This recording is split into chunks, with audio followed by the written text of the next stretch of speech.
আমি দারুন নাজাত মাদ্রাসায় পড়ি, আমি দেশের জন্য, দশের জন্য, পৃথিবীর সকল উম্মার জন্য কিছু করতে চাই। আমাকে কিছু উপদেশ দিন যেগুলো আমার এই জীবনযাত্রায় উপকারী হবে, আর আমার জন্য দোয়া করবেন। দোয়া তো অবশ্যই করি, আল্লাহ তাআলা আমাদের সবাইকে দিনের জন্য, দেশের জন্য, মুসলিম মিল্লাতের জন্য কাজ করার তৌফিক দান করুন। আর এই বিষয়ে আমাদের গত 2-3 দিন আগে কক্সবাজার একটা প্রোগ্রামে আমরা কিছু কথা বলেছিলাম। এর আগেও বিভিন্ন মাদ্রাসার প্রোগ্রামে কিছু কথা বলেছিলাম, সেগুলো ইউটিউবে আছে, দেখে নেওয়া যেতে পারে। আমরা 6-7টি পরামর্শ দিয়েছিলাম যে আমাদের মাদ্রাসার ছাত্র, বিশেষ করে তরুণ নবীন আলেম যারা হয়েছেন বা আলেম হতে যাচ্ছেন, তাদের নিয়তটা সহি করা দরকার। সবকিছুর আগে তারা কেন আলেম হচ্ছেন? এটা কি পেট পালার মাধ্যম? এটা রুটি রুজির একটা উপায়? এটা কি একটা তাদের অন্য 10টা পেশার মতো একটা পেশার জন্য উপযোগী কেরিয়ার গড়ে তোলার উপায়?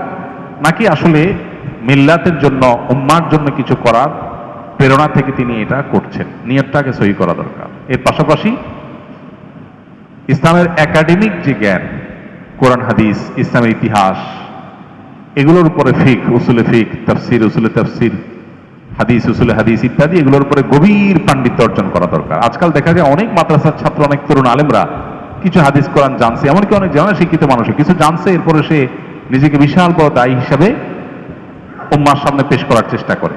হ্যাঁ, যে যতটুকু জানে সে ততটুকু দাওয়াত দিতে পারে, কিন্তু পরিপূর্ণ দায়ী হতে হলে, বিশেষ করে উম্মার জন্য যদি কেউ তাজদীদি কাজ করতে চায়, সংস্কারমূলক কাজ করতে চায়, বড় কাজ করতে চায়, তাহলে তাকে ইসলামের বেসিক যে জ্ঞান আছে সেটার উপরে গভীর পাণ্ডিত্য অর্জন করতে হবে। এই জন্য মাদ্রাসার ছাত্ররা পড়াশোনার সময় একাডেমিক পড়াশোনার প্রতি সবচেয়ে বেশি মনোযোগ দেওয়া উচিত। আউট নলেজ অর্জন করার সময় এটা না। তার ক্লাসের সবচেয়ে ভালো ছাত্র সে হতে হবে, তার কিতাব সবচেয়ে বেশি রপ্ত সে করতে পারবে, একটা জায়গা তার রপ্ত করার বাইরে থাকবে না। আরবি ভাষার উপরে পরিপূর্ণ পাণ্ডিত্য থাকতে হবে, কোরআন এবং হাদিসের অগাধ নলেজ, প্রচুর বই পুস্তক পড়ে শেষ করতে হবে। এবং এই বেসিক ইসলামী নলেজ, এটাতে যদি কেউ পোক্ত না হয়, তাহলে সে অন্য সব বিষয় হাসিল করেও সে যুগ সংস্কারক, দাঈ ইলাল্লাহ হতে পারবে না। 3 নম্বর হলো যুগের ভাষা রপ্ত করা, যুগের প্রয়োজন মিটানো, পূরণ করা।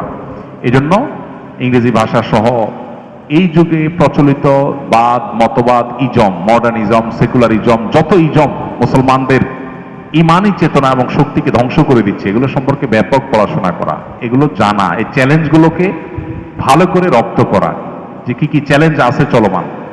এক কথা, বর্তমান পৃথিবীকে জানা। পৃথিবীকে না জানলে এই পৃথিবীকে নেতৃত্ব কখনোই দেওয়া সম্ভব হবে না।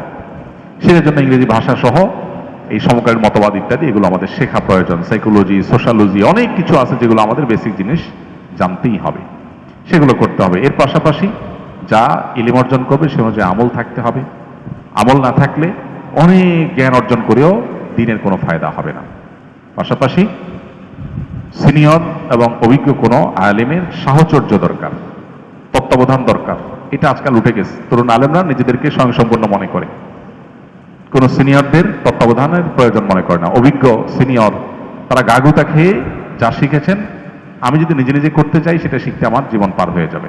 এই জন্য তাদের তত্ত্বাবধান এবং সোহবত সাহচর্য নিয়ে সামনে আগানো দরকার। এবং এর পাশাপাশি আমাদের আল্লাহর সাথে সম্পর্ককে সুগভীর করার চেষ্টা করা দরকার। পুরা বিস্তারিত বক্তব্য অনলাইনে বিভিন্ন জায়গায় আছে, সেটা শুনে নিতে পারেন।